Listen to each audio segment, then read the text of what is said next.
네, 오늘 읽은 말씀을 가지고 하나님 나라의 약속이라는 그런 제목으로 함께 말씀을 나누고자 합니다. 여러분, 약속입니다. 약속의 사전적인 이런 의미를 볼 때 어떤 일이나 행위를 하거나 혹은 하지 말아야 할 것에 대해서 함께 미리 정하는 것이다 라고 그렇게 말합니다. 근데 이것은 일방적으로 야, 내가 정했으니 너 지켜라 이런 것이 아니라 쌍방간에 자, 우리 이렇게 정했으니까 같이 지킵시다 라는 그런 것이 약속입니다. 특별히 이 한자어를 이렇게 보면요, 그 뜻을 더 잘 알 수 있는데요, 한자에서 약이라는 그런 의미는 이 단단하게 이렇게 맺은 실타래입니다. 이 끊으려고 해도 끊어지지, 풀려고 해도 풀려지지 않는 것을 얘기하죠. 그리고 속은 그 끈으로 나무에 단단히 묶는 것을 말합니다. 그렇기 때문에 그 약속이라는 그 뜻에서 알 수 있듯이 이 약속은 반드시 지켜야 하는 것이다 라는 것입니다. 자, 이러한 약속을 사회 공동체가 함께 지키기로 정해놓은 것이 있죠. 그것이 뭐냐면 바로 법입니다. 그래서 사회 공동체 속의 구성원이 그 법을 지키지 않으면 결국은 제재를 당하죠. 혹은 벌을 받게 됩니다. 이렇게 법을 통해 상호간의 이 약속이 강하게 지켜지는 이런 나라를 법치주의 국가라고 말하죠. 왜 이렇게 막 어렵게 얘가 법치주의 국가까지 왔냐 이러면 하나님의 나라도 법치주의 국가라는 바로 그런 말입니다.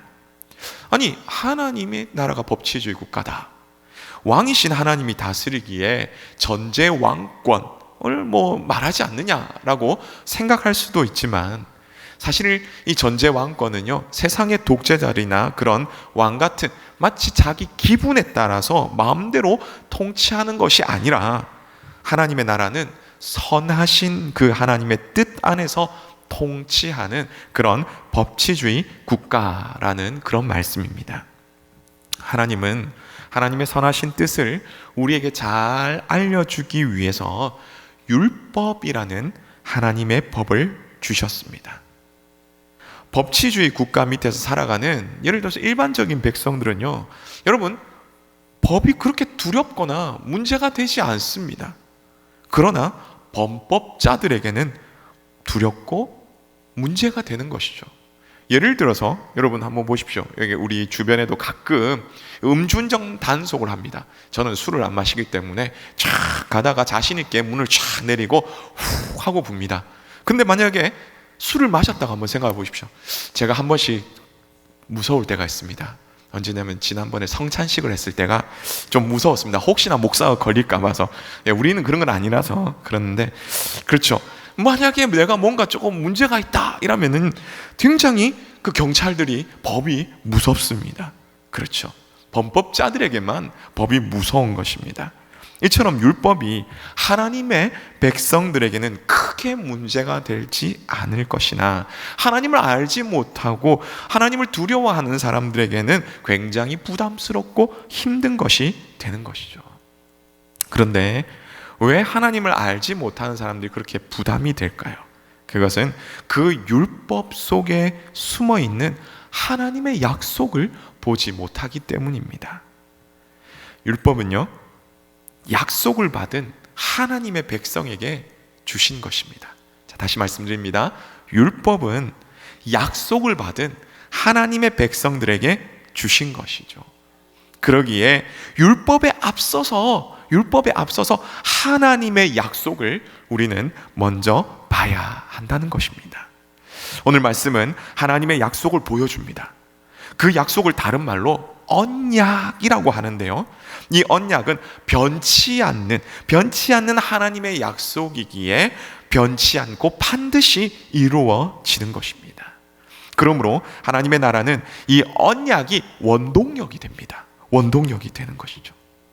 자, 그러면 하나님의 나라는 이 언약으로 이루어지는데, 언약으로 어떻게 되느냐라고 한다면, 첫 번째는 하나님의 나라는 언약으로 시작이 됩니다. 놀랍게도 우리 눈에 보이며 우리가 속해서 살아가는 이 하나님의 나라는 사실은 언약으로부터 시작된다라는 바로 그러한 사실입니다. 오늘 우리 본문 1절 말씀을 우리 함께 읽겠습니다. 시작. 아브람과 다윗의 자손 예수 그리스도의 계보라. 아멘. 자, 우리 마태복음 1장 1절은요, 창세기 1장 1절, 태초에 하나님이 천지를 창조하시니라와 함께 아주 많이 외워지는 말씀이죠. 그래서 저도 한때는 아무런 생각 없이 이렇게 외운 적도 있습니다.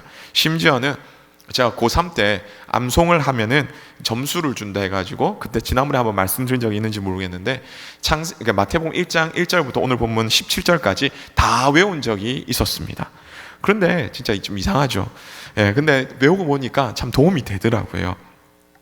오늘 설교를 준비하면서 근데 이 1절 말씀이 다시금 새롭게 다가왔습니다. 아담도 아니고 셋도 아니고 노아도 아닌 왜 아브라함인가 라는 것이죠. 그리고 이삭과 야곱과 요셉도 아니고 모세도 여호수아도 아닌 왜 다윗인가 라는 그런 질문을 했을 때에, 이것은 물론 앞에 있는 사람들도 언약을 맺은 사람도 있지만 특별히 이것은 언약과 관계된다라는 것입니다.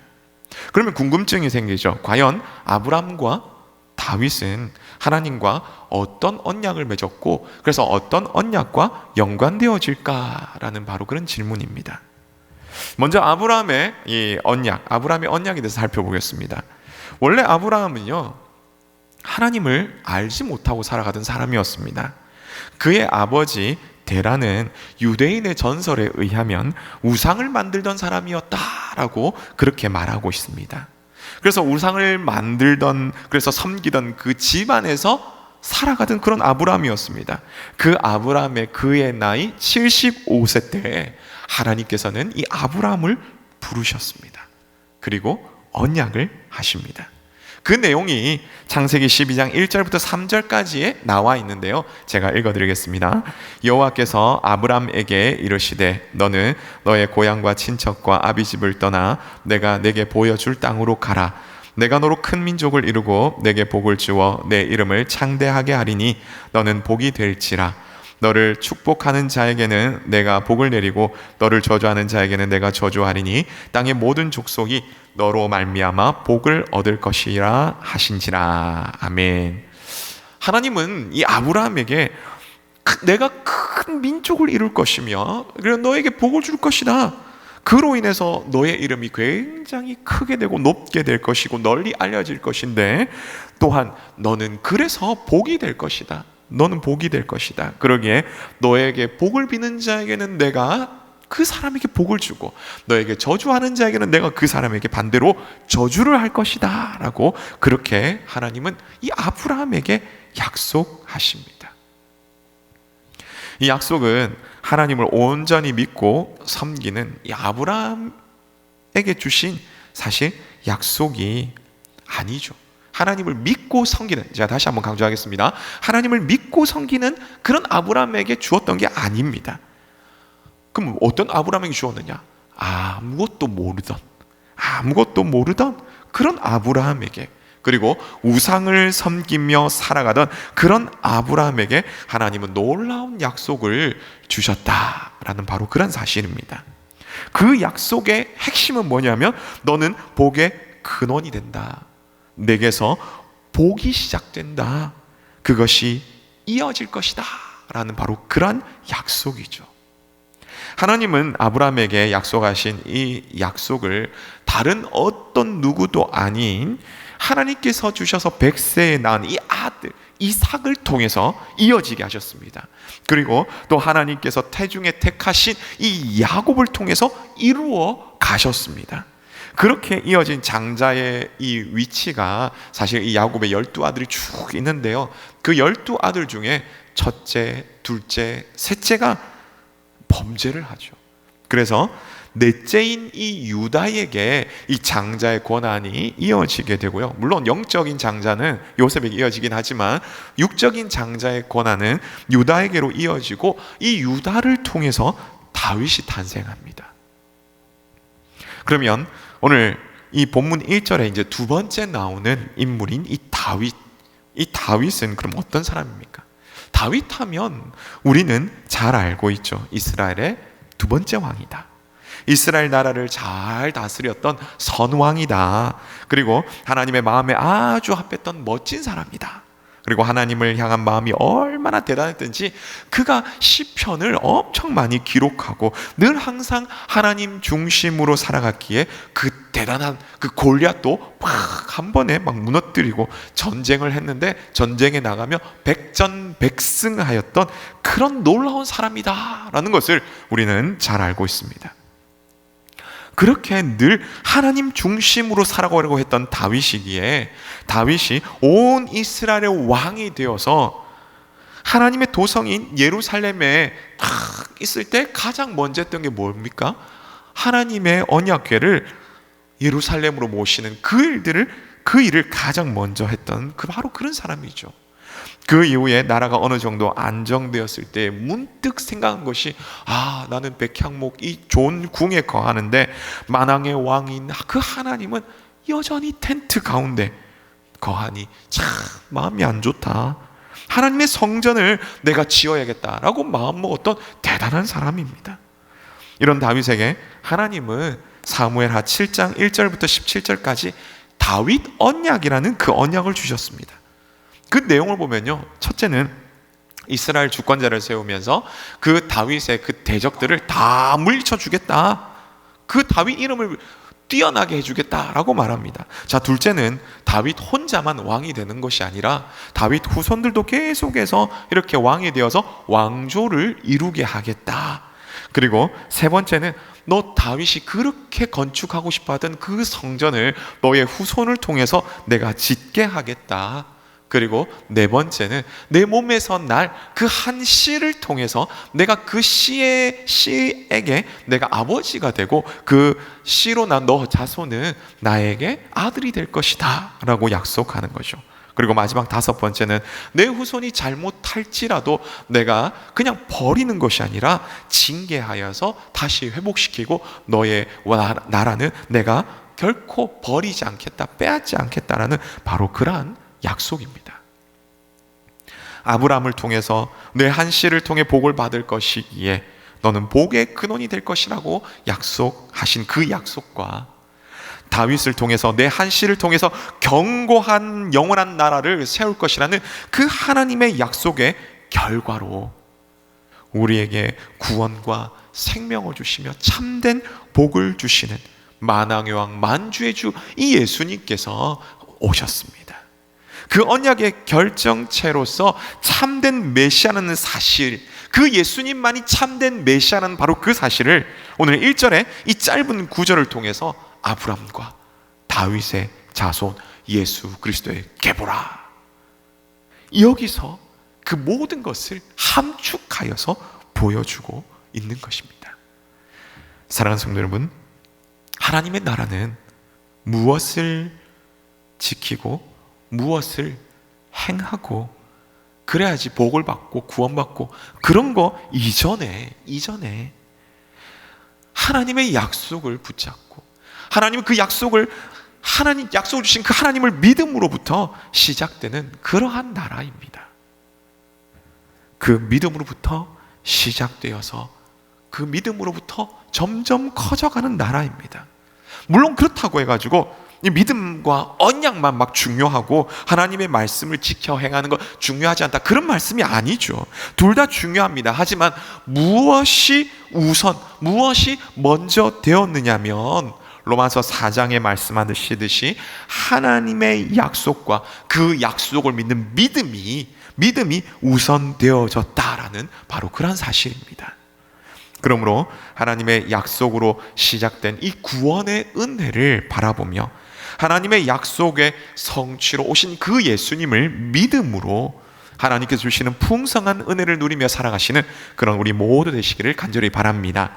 그래서 성경 가운데에 구원의 약속뿐만 아니라 우리에게 주시는 하나님의 수많은 복에 관한 그 약속들을 붙잡고 살아가셔서 약속의 성취에 그 풍성한 은혜를 누리시는 그런 우리 모두 되시기를 간절히 바랍니다. 다음으로 하나님의 나라의 언약은 어떻게 됩니까? 두 번째는 하나님의 나라는 언약으로 이어져 갑니다. 언약으로 이어져 갑니다. 우리 1절에서 하나님께서 아브라함과 다윗에게 주셨던 그 언약의 말씀으로 시작된 하나님의 나라는요, 계속해서 하나님의 언약으로 쭉 이어지는데요, 2절부터 보면은 아브라함은 이삭을 낳고 이삭은 야곱을 낳고 야곱은 유다와 그 형제를 낳고 유다는 다말에게서 베레스와 세라를 낳고 베레스는 헤스를 낳고 쭉 흘러가지고 나중에 다윗 왕을 낳으니라 라고 이렇게 되죠. 그리고 또 다윗으로부터 쭉 시작해가지고 예수 그리스도가 탄생하시니라, 뭐 그리스도라 칭하시는 예수님이 나오셨다라고 이렇게 얘기를 합니다. 근데 그 흐름을 보면요, 그냥 예수님께서 아브라함과 다윗의 자손으로 오셨구나, 뭐 그렇게 단순한 어떤 계보에 대한 정보를 얻을 수는 있습니다. 하지만 우리는 그것을 넘어서서 그 속에 흐르는 그 언약을 바라볼 수 있어야 합니다.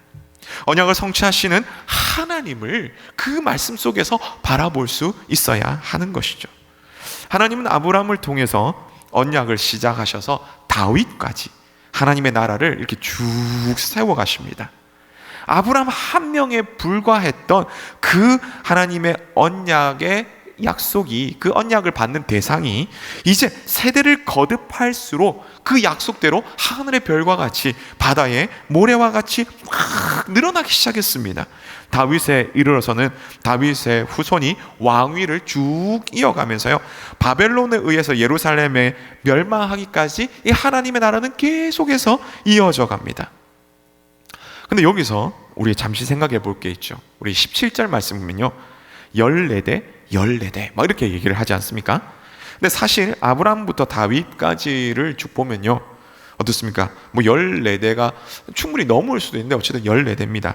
근데 무엇보다도 우리가 좀 더 확실하게 알 수 있는 것은 다윗부터 시작해 가서 다윗의 왕조가 끝나는 이 모든 시간까지 딱 본다면요, 다윗과 그 통일왕국인 그 아들 솔로몬까지만 해도 2명이 더 있습니다. 그리고 그 솔로몬의 아들, 이제 그때부터 남북으로 갈라지는데요, 남유다의 이 왕이 솔로몬의 아들 르호보암이 첫 왕이 됩니다. 그 남유다 왕국 첫 왕 르호보암부터 멸망할 때까지 총 20명의 이 다윗의 후손들이 왕이 되는데요, 아니 그런데 그러면은 이 계산해도 근데 왜 14대일까라고 궁금증이 생기고 물어볼 수가 있죠. 자, 그것은 다윗, 이거는 히브리어라면 그 음력이면 다비드 이렇게 되거든요. 다비드인데 이것이 디귿, 디귿 이래가지고 숫자를 하면 464 됩니다. 그래서 이것을 합친 것이 총 14입니다. 그래서 다윗 왕조를 강조하기 위해서 마태가 그 수에 맞춰 기록한 이런 족보다 계보다라고 학자들이 말하고 있습니다. 자, 아브라함부터 다윗까지의 이 언약을 쭉 보면요, 하나님의 나라가 쫙 이렇게 서갑니다. 맞죠? 근데 다윗부터 바벨론의 포로로 잡혀갈 때까지 보면요, 다윗과 솔로몬 그 정점을 탁 이루고 난 다음에 서서히 기우는 것 같습니다. 서서히 기울어서 하나님의 나라가 이 죄로 인해서, 사탄의 공격으로 인해서 쇠퇴하고 완전히 멸망하는 것 같습니다. 다윗의 왕조를 잇는 남유다가 이 바벨론의 공격에서 멸망하고 말았죠. 근데 그 이후에 하나님의 도성인 예루살렘과 하나님의 통치가 임하는 바로 그 성전도 회파되어 버렸습니다. 그래서 모든 게 끝난 것 같이 그렇게 보였습니다. 왕족들도 포로로 잡혀갔습니다. 그런데요, 하나님의 언약이 거기서 끝난 것 같이 보이지만 그게 아니더라는 거죠. 하지만 하나님은 바벨론 포로에서도 신구약이 중간기 400년이 들거든요. 그 중간기 가운데서도 그리스의 지배와 그리고 신약시대 이 로마의 이 지배 가운데서도 신실하신 하나님은 끝까지 하나님의 약속을 이루어 가셨다라는 것입니다. 그래서 예수님께서 오셨다라는 그런 말씀이죠. 사랑하는 성도 여러분, 우리 하나님은 약속에 신실하신 분이십니다. 우리가 더 이상 끝났다라고 생각하는 그런 상황에서도 우리 하나님은 전능하신 그 능력으로 변치 않으시는 그 약속을 이루어 가시는 분이십니다. 그러므로 우리는 신실하신 그 하나님을 바라보기를 원합니다. 한 사람에서 대단한 나라로 만들어 가신 그 하나님, 폐허 가운데서도 여전히 붙드시고 이끄시는 그 놀라운 하나님, 그래서 예수님을 통해서 그 언약을 마침내 이루신 그 하나님, 그 연약한 자들을 통해서 하나님은 또한 이루어 가시는 바로 그런 하나님을, 그 놀라운 하나님을 우리는 바라보기를 원합니다. 오늘 우리 가운데 이제 예수님을 믿어서 신앙생활하기 힘든 어려운 분들이 계실 줄 압니다. 혹은 여전히 혼자 믿고 있어서 힘들어하는 분들도 있을 줄 압니다. 아브라함을 통해 주신 그 약속을 붙드셔서 믿음의 가문으로 만들어 가실 그 하나님의 약속을 붙들고 그 하나님을 영적인 눈으로 바라봐서 낙심치 마시고 힘을 내시는 우리 모두 되시길 간절히 바랍니다. 또한 예수님을 믿고 있지만 시험이나 고난 가운데 있는 분들, 혹 하나님의 말씀을 떠나서 방황하고 있는 분들이 있을지라도 수많은 선지자들을 통해서 하나님께 돌아오라고 말씀하시고 그 하나님의 사랑을 생각하며, 또한 바벨론이라는 그 징계 가운데서도 예수님을 보내주시기 위해서 버리지 아니하시고 끝까지 언약을 이루어 가시는 그 하나님을 바라보시며 다시금 힘을 내시는 그런 우리 모두 되시기를 간절히 바랍니다. 그래서 변치 않고 이어가시는 그 하나님의 언약을 믿고 나아가심으로 하나님의 은혜를 풍성히 누리시는 그런 우리 모두 되시기를 간절히 바랍니다. 마지막으로 하나님의 나라는 이 언약으로 이루어지는데, 그 언약으로 어떻게 됩니까? 라고 할 때 마지막 세 번째는 하나님의 나라는 언약으로 새롭게 됩니다 라는 것입니다. 언약으로 시작돼서 언약의 중심으로 계속해서 이어지던 하나님의 나라를 우리가 살펴보았는데요, 근데 놀랍게도 그 하나님의 나라는 언약으로 새롭게 되어지더라, 바로 그런 말씀이죠. 오늘 본문의 1절 말씀 우리 다시 한 번 더 같이 읽겠습니다. 시작.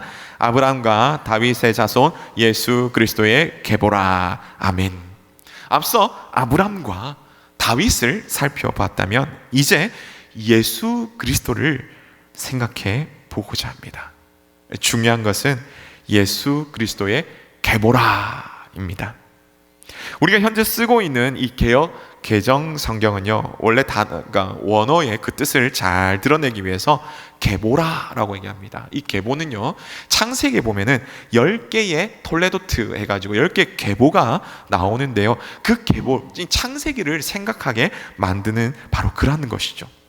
근데 저는 사실 이제 잘 드러내지만 저는 이전에 개역 한글 성경이 말하는 예수 그리스도의 세계라, 이 말이 사실 저는 좀 더 좋은 것 같습니다. 왜냐하면 계보는요, 단순히 어떤 족보라는 그런 느낌이 든다면 이 세계라는 것은 새로운 세상을 선포하는 것이기 때문입니다. 저자 마태는 이 말씀을 통해서 모두가 하나님의 언약을 통해 하나님의 백성이 되었는데, 이전까지는 오실 예수님, 그러니까 구약에서 말한 거죠. 구약에서는 이전까지는 오실 메시아를 바라봤지만 율법을 지킴으로써 하나님의 백성이 되었다면, 이제 예수님의 세계에서는 그렇지 않음을 선포한다라는 것이죠. 예수님의 세계에서는 믿음으로 구원을 얻는다라고 말씀합니다.